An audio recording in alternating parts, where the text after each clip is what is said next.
In this video, I want to talk to you about documenting the minimal API implementations.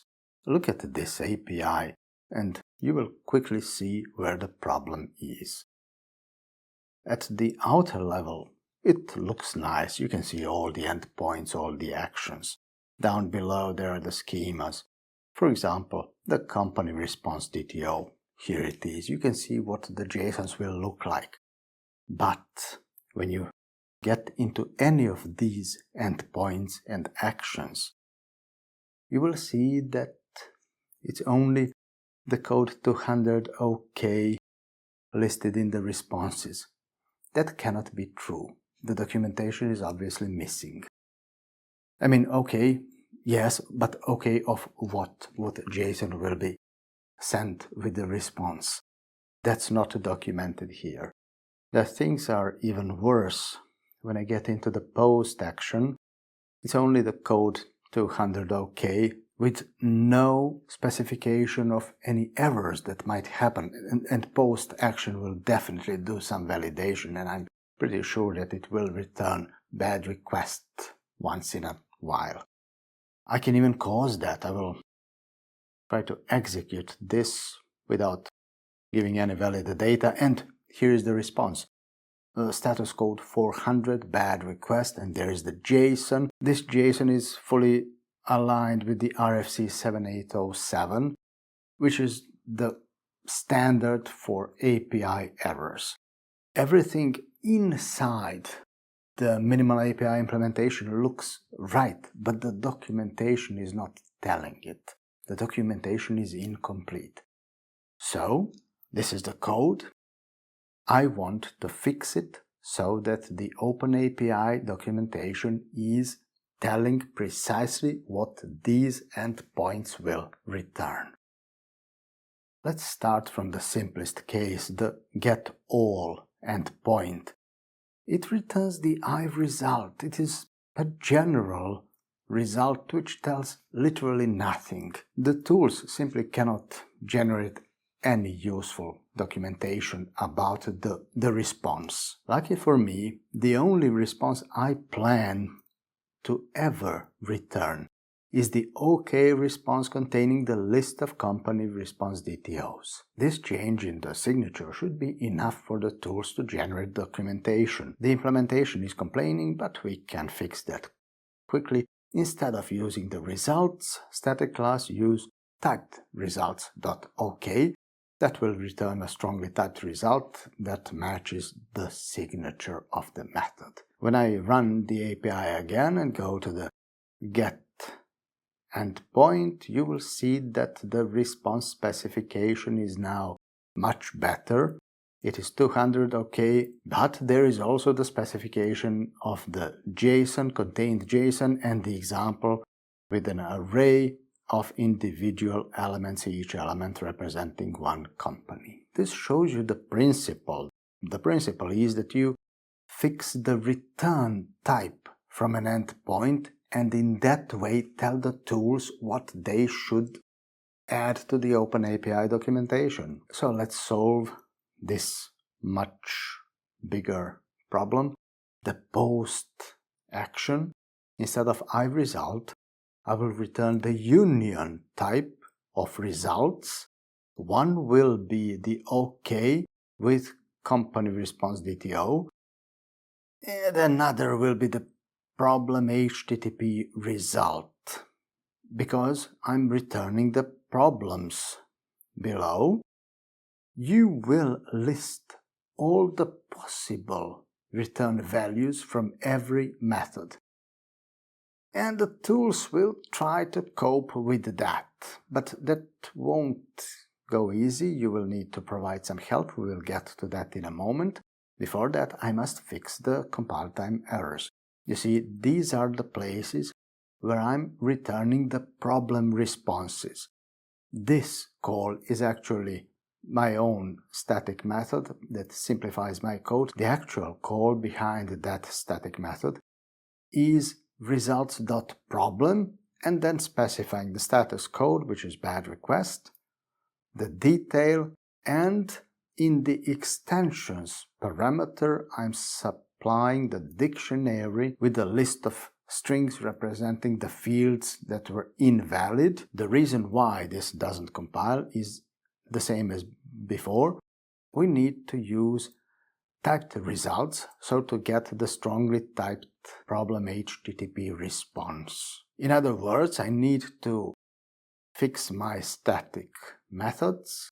This is the helper class, which is specialized to the domain model I'm working with. All the methods I am offering as utilities to the minimal API will now return the strongly typed problem HTTP result. Back in the minimal API, I will only fix the OK return at the very end, and everything will compile. However, this is only fixing the implementation, making it strongly typed. That doesn't fix the documentation.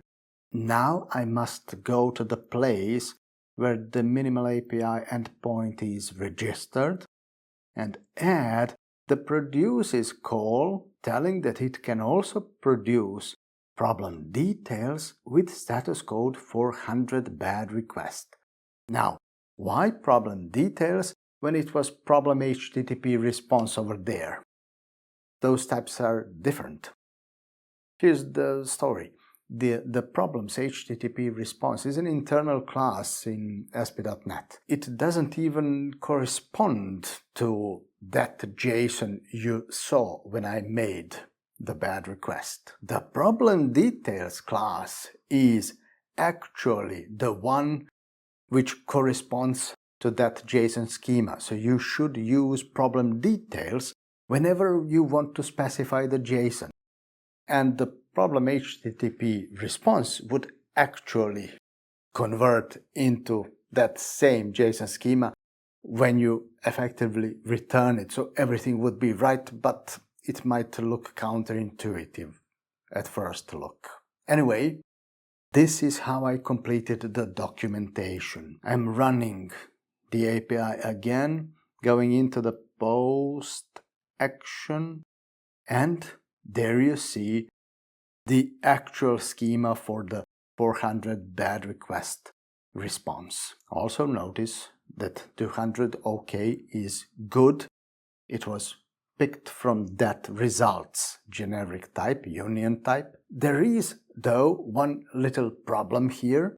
The bad request case does not include the invalid fields element. That element is in those extensions dictionary, which is specified, defined by that RFC, which I'm following.